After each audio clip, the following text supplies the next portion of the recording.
मध्य प्रदेश में ठंड का कहर जारी है। प्रदेश के अधिकतर जिलों में पारा 10 डिग्री से नीचे चला गया है। इंदौर, सतना, राजगढ़, खजुराहो और दमोह में भीषण ठंड पड़ रही है और अगले 4 दिन तक प्रदेश के कई हिस्सों में जबरदस्त ठंड पड़ने की आशंका जताई जा रही है। माना जा रहा है कि उत्तर की ओर से आ रही बर्फीली हवाओं की वजह से प्रदेश में ठंड पड़ रही है।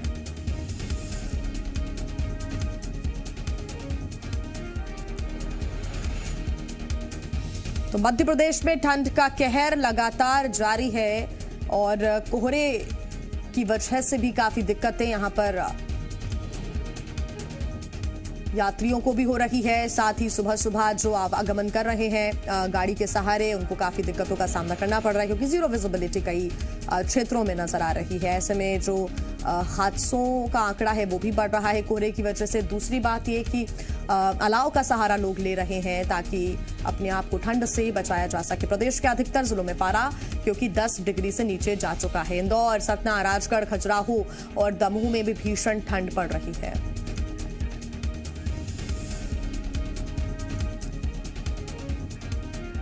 और इसी पर ज्यादा जानकारी के साथ जी मीडिया संवाददाता इंदौर से शैलेंद्र हमारे साथ जुड़ गए हैं और रायपुर से रजनी ठाकुर हमारे साथ जुड़ गई हैं। शैलेंद्र, अगर इंदौर की हम बात करें तो इंदौर में काफी ठंड पड़ रही है। कोहरे की वजह से लोगों को दिक्कतें भी हो रही है, लोग अलाव का सहारा ले रहे हैं। फिलहाल मौसम वैज्ञानिकों की तरफ से क्या माना जाए, फिलहाल कोई राहत मिलेगी या फिर नहीं? देखिए जी, आप वैसे आमतौर पर इंदौर में जिस तरह की सर्दी अभी पड़ रही है वैसी कम ही देखने को मिलती है।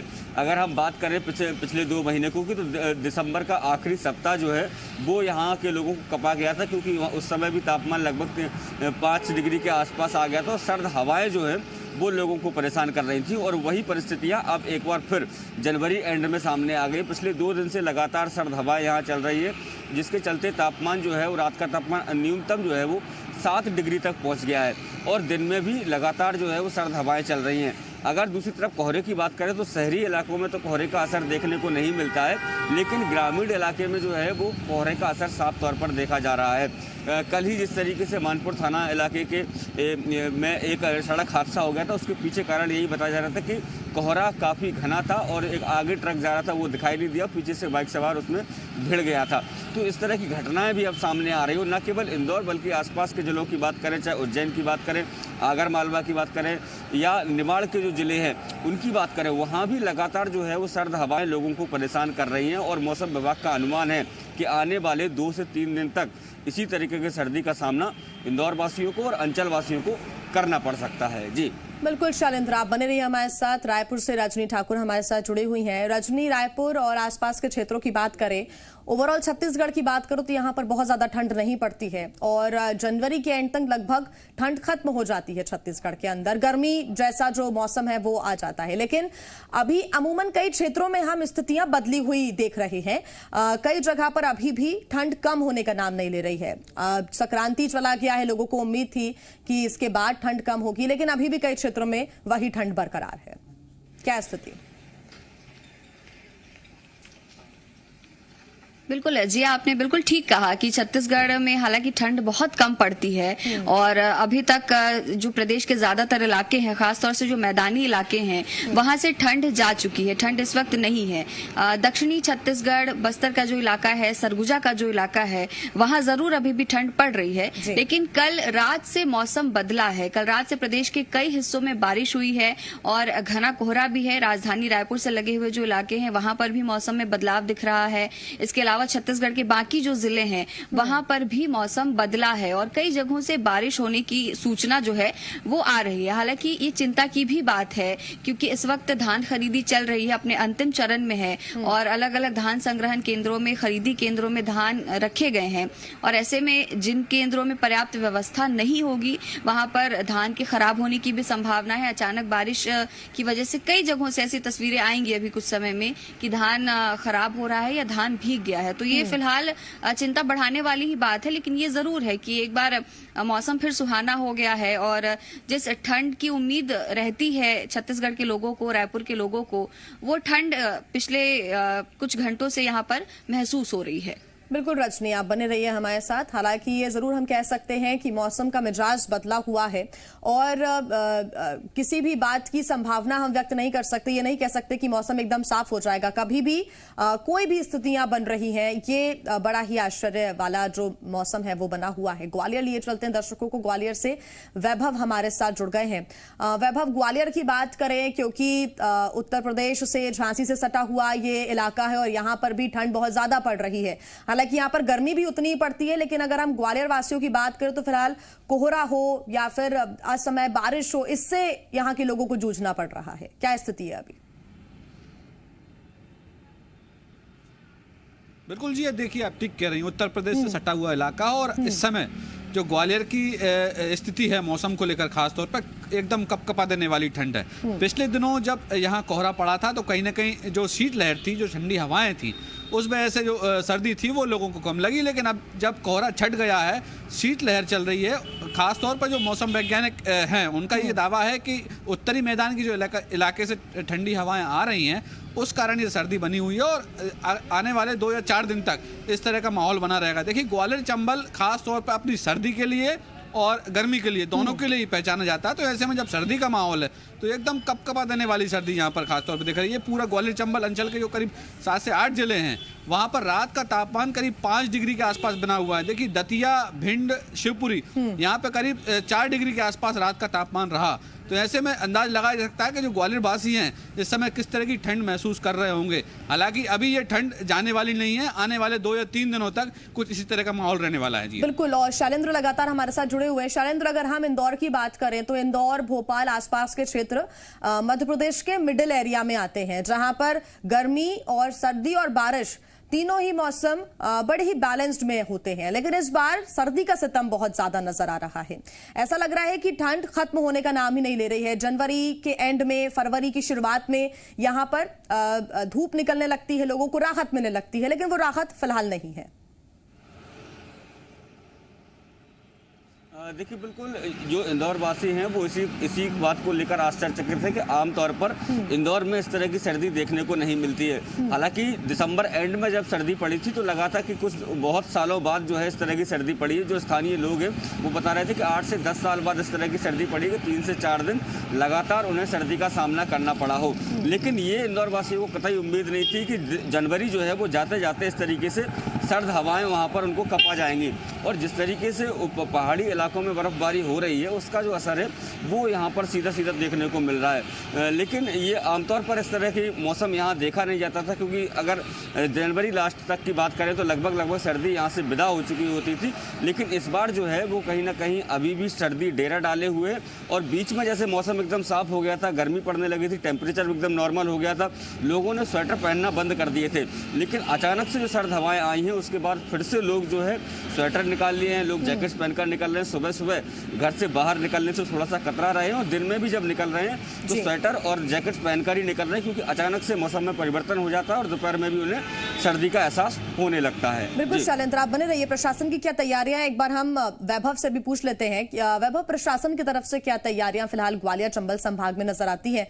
चाहे रैन बसेरों का इंतजाम हो, क्योंकि अभी फ्लू का बहुत ज्यादा समय चल रहा है, बहुत जल्दी लोग बीमार पड़ जाते हैं, कोरोना का भी काल है। ऐसे में स्वास्थ्य सुविधाएं भी बेहतर मिल सके लोगों को, साथ ही रैन बसेरों का भी इस्तेमाल हो सके, ताकि लोग इस कपकपाती ठंड में उनके ऊपर एक छत प्रशासन की तरफ से मिले, ये कोशिश रहती है। क्या वो कोशिश नजर आती है ग्वालियर में, ग्वालियर चंबल संभाग में?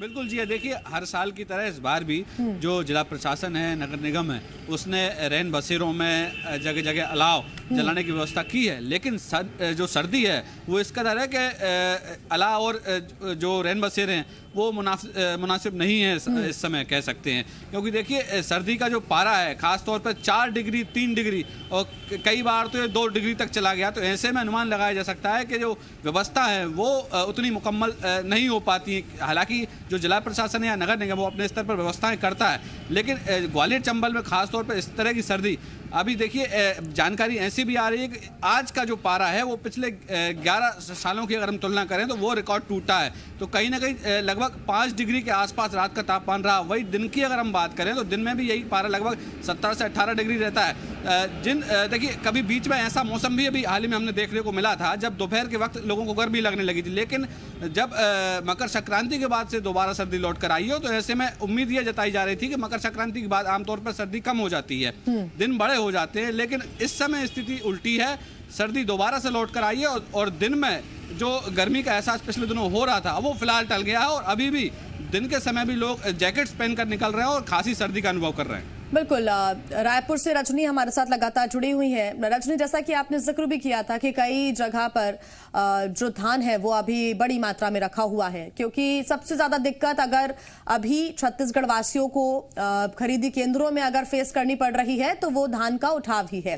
हालांकि एक दिन का ही वक्त अब बचा हुआ है और लक्ष्य के करीब ही सरकार पहुंच चुकी है। लगभग 90 लाख मीट्रिक टन यहां पर धान की खरीदी हुई है। कुछ ही धान की संख्या अगर हम बोलें तो उसका उठाव हो पाया है। ऐसे में बड़ी मात्रा में धान रखा हुआ है, उसका अगर उठाव नहीं होता है बहुत जल्द तो इस सर्दी की वजह से, इस नमी की वजह से, कोहरे की वजह से उस पर भी असर पड़ेगा। ऐसे में प्रशासन को यहां पर कदम उठाने होंगे जल्द ही। बिल्कुल जिया, और धान खरीदी की अगर हम बात करें तो 89 लाख मीट्रिक टन के करीब धान खरीदा जा चुका है। सरकार का लक्ष्य 90 लाख मीट्रिक टन का रहा है, यानी कि लगभग जो लक्ष्य है वो पूरा हो गया है। लेकिन अब जो दिक्कत आएगी वो धान के रखरखाव की आएगी, व्यवस्था की आएगी। और बीते रात से जिस तरह का मौसम बना है उसके बाद आनन फानन में तो व्यवस्था की गई होगी, लेकिन इसके साथ ही आगे की भी तैयारी सरकार को यहाँ पर रखनी होगी, क्योंकि जब तक धान का उठाव नहीं हो जाता खरीदी केंद्रों से तब तक वहां पर धान खराब ना हो। अगर मौसम बदलता है, मौसम में बदलाव होता है, बारिश की स्थिति बनती है, उस स्थिति में धान भीग ना पाए, इसकी व्यवस्था करनी होगी। और हम अक्सर देखते हैं कि जो शहरी इलाके हैं या जो कस्बे हैं वहां पर तो धान खरीदी केंद्रों में बेहतर व्यवस्था देखने को मिलती है, लेकिन जो दूर दराज के इलाके हैं वहां बहुत ज्यादा पुख्ता इंतजाम नहीं होते हैं और शेड की व्यवस्था नहीं होती है, जिसकी वजह से जब मौसम बदलता है तो पड़े पड़े धान वहां पर या तो भीग जाता है या तो कुछ समय के बाद सड़ जाता है। तो ये सरकार के सामने एक चुनौती होगी। हालांकि निर्देश दिए गए हैं, अब देखना होगा कि निर्देश का पालन कितना होता है। और मौसम विभाग की तरफ से क्या आशंका व्यक्त की जा रही है, क्योंकि देर रात कई क्षेत्रों में बारिश हुई है, ऐसे में मौसम विभाग की जो आशंका है उनके अनुसार अगर प्रशासन कोई कदम उठाता है तो वो बेहतर होगा। मौसम विभाग ने क्या भावनाएं व्यक्त की है? जी हाँ, मौसम विभाग का अनुमान है कि आने वाले 24 से 36 घंटों तक कम से कम इसी तरह का मौसम बना रहेगा। प्रदेश के ज्यादातर हिस्सों में कोहरा छाया रहेगा और कई ऐसे जिले हैं जहां पर बारिश हो सकती है। रायपुर जिले का जिक्र किया गया है, बिलासपुर संभाग के कई जिलों का जिक्र है, बस्तर के कुछ इलाकों में बारिश हो सकती है। तो ये तमाम जिले हैं जहां पर बारिश का अनुमान भी मौसम विभाग ने जताया है। और देखना ये होगा कि अगले 24 से 36 घंटों तक मौसम कितना बदलता है और इतने कम समय में सरकार की तैयारी क्या रहती है। लेकिन फिलहाल ये कहा जा सकता है कि एक चुनौती जरूर है प्रशासन के सामने कि किस तरीके से बदलते हुए मौसम के बावजूद धान खरीदी भी की जाए, क्योंकि अभी आखिरी जो चरण है वो चल रहा है धान खरीदी का। कई किसान जिनके टोकन बचे हुए हैं उनके लिए भी बड़ी समस्या हो गई है कि अगर बारिश होती है तो किस तरह से अपना धान लेकर खरीदी केंद्रों तक पहुंचेंगे।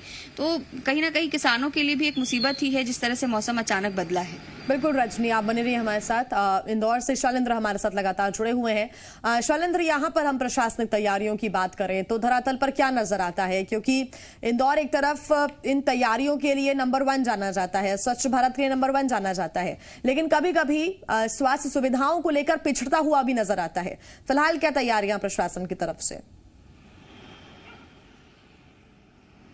देखिए, अगर तैयारियों की बात करें तो जिस तरीके से यहाँ सर्दी का माहौल बहुत ज़्यादा नहीं होता, इसलिए अलाव की संख्या तो हमें बहुत ही कम देखने को मिलती है। क्योंकि यहाँ लेकिन कुछ इलाके ऐसे हैं, चाहे वो एमवाई अस्पताल की बात करें, सरवटे बस स्टैंड की बात करें या दूसरे जो यातायात के साधन के जगह चिन्हित हैं जहाँ से लोग एक शहर से दूसरे शहर की तरफ जाते हैं, वहाँ पर व्यवस्थाएँ जो है ज़रूर देखने को मिलती है। सामान्य तौर पर शहर में कहीं आपको अलाव जलते हुए नहीं मिलेंगे, क्योंकि जिस तरीके से जो रैन बसेरे हैं उनको दुरुस्त करके रखा गया है। क्योंकि जो लोग भी बाहर से आते हैं और यदि इस कड़ाके की ठंड में उन्हें रुकना पड़ जाए तो वो उन रैन बसेरों में रुक सकते हैं।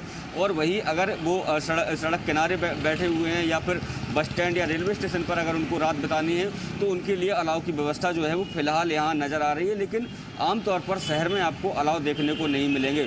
आपने बिल्कुल ठीक कहा कि इंदौर जिला प्रशासन जो है वो हर चीज़ को लेकर बेहद सजग रहता है। हालांकि अगर सर्दी की बात करें तो अचानक से एकदम से सर्दी आ जाती है, क्योंकि बीच में एक लंबा गैप जो है 20 से 25 दिन का ऐसा हो गया था जब सर्दी का एहसास यहाँ के लोगों को नहीं हो रहा था, लेकिन अचानक से 2-3 दिन में फिर सर्दी का एहसास होने लगा है।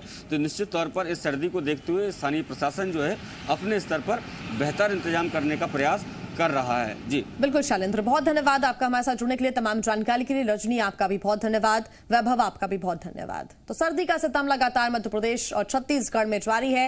हालांकि लोगों से भी अपील है कि वो अगर बाहर निकल रहे हैं तो पूरी सुरक्षा के साथ निकलें, पूरे इंतजाम के साथ निकलें। छोटे से ब्रेक लिया रुकना होगा।